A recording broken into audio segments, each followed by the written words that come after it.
Klamath River Basin stands to become the largest river restoration project in United States history.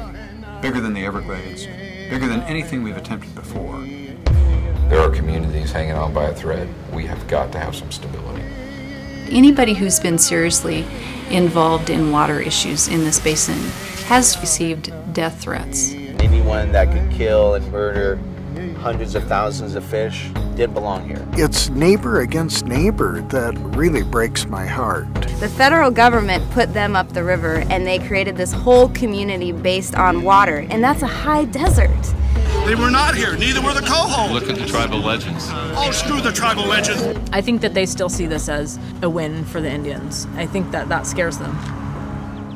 Well, I think there's racism in this country. I think there's racism in the world. I think the Valley is reflective of that. No more of this red tape.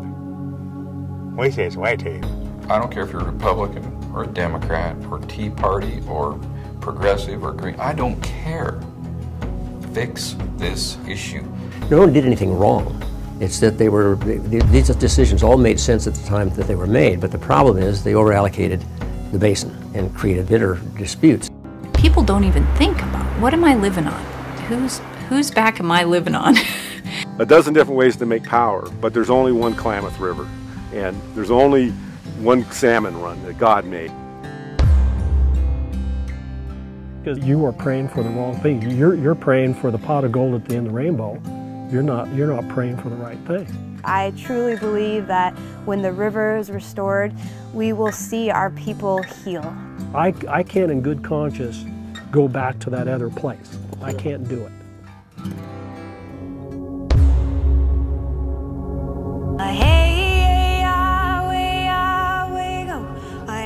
I really do think that if we can succeed in the Klamath Basin, we can succeed anywhere.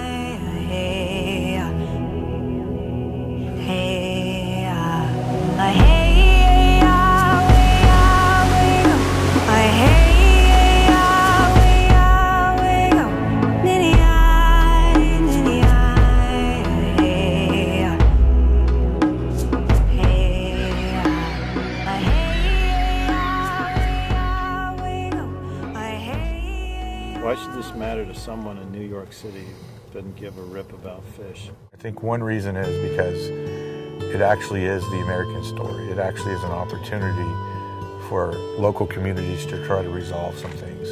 And that should matter because that same approach could work in other places, whether it's a resource issue, whether it's a different community issue. So one is community input, community problem solving matters. And it's important that so many people have come together to solve a problem, and we've identified the solution. And I think it's a template to take care of a lot of the other conflicts. How do we solve conflicts anywhere? It's important, if nothing else, to see that people can do it. Well, the Klamath matters because it's an opportunity to create a moderate core in a direction that doesn't involve litigation and endless war of attrition. This is a rare thing. This is a rare thing to get this kind of agreement and have people come together like this. Why does the Klamath matter? The Klamath River matters to me because it is my church. It's my relative. The Klamath River matters because the Klamath River has sustained our people for thousands of years. It matters to me because I want to hear from my children, my grandchildren, my great-grandchildren. That's why it matters to me. Why does this thing matter so much? Why does it matter to you, Greg Addington? Well, I'll tell you why it matters to me, because I love the people I work for, first and foremost. It's why I do what I do.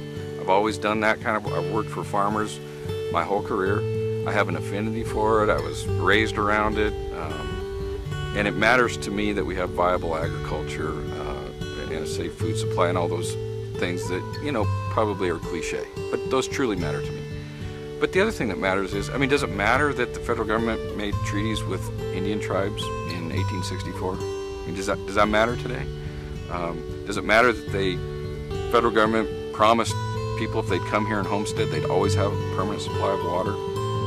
Does it matter that, you know, President Theodore Roosevelt created National Wildlife Refuges here and said, we got to have a place for this on the Pacific Flyway for migratory birds. Does it matter that we have, you know, abundant fish and wildlife species in this place? I mean, those things all matter, and you look at the convergence of those things here, and hell yes, it matters. Klamath matters. When somebody says they're sorry, there's a certain transparency to that. And when somebody says they're sorry and they're very authentic about it, it touches you, it touched us, it touched everyone who saw that clip emotionally.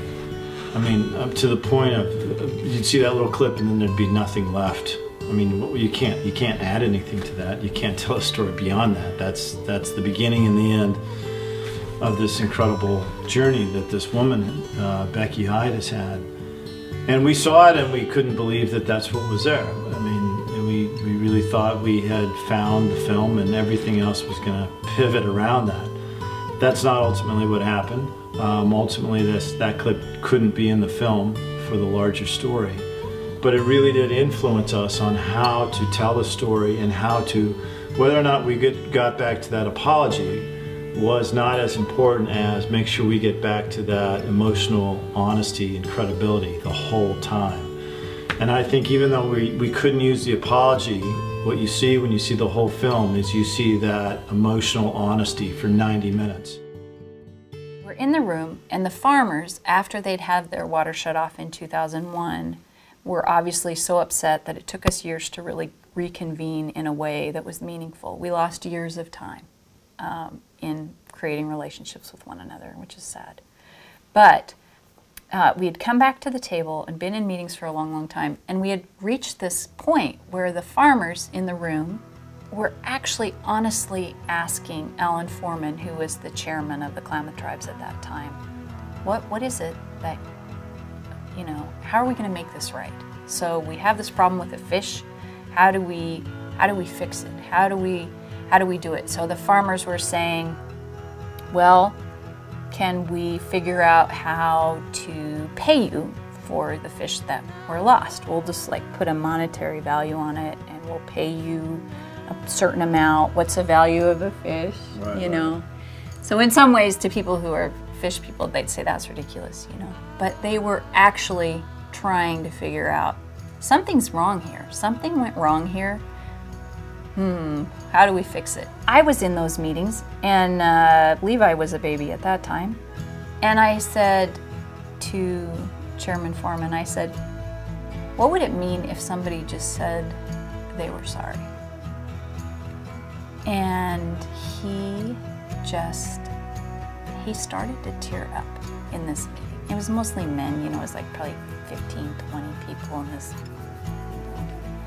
He started to tear up and he said, that would be worth $1 million. And it was an incredible moment in time. My son's the old man. And your great grandkids have been handed this thing. What do you want them to say about you? Ooh.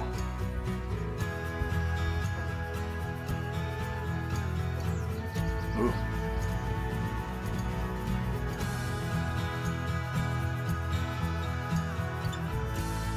That's a hard one. I guess that I did this, that I taught them to love it and that I protected it, and that they're also husbands of it, that it's not theirs, that legacy is not one of ownership, it's one of, because they'll have other opportunities to create and change. But they can't look back at me and say he failed to do what he could. I guess that's what I'd want him to say. Okay, you ready? Oh, yeah. Okay. Hey,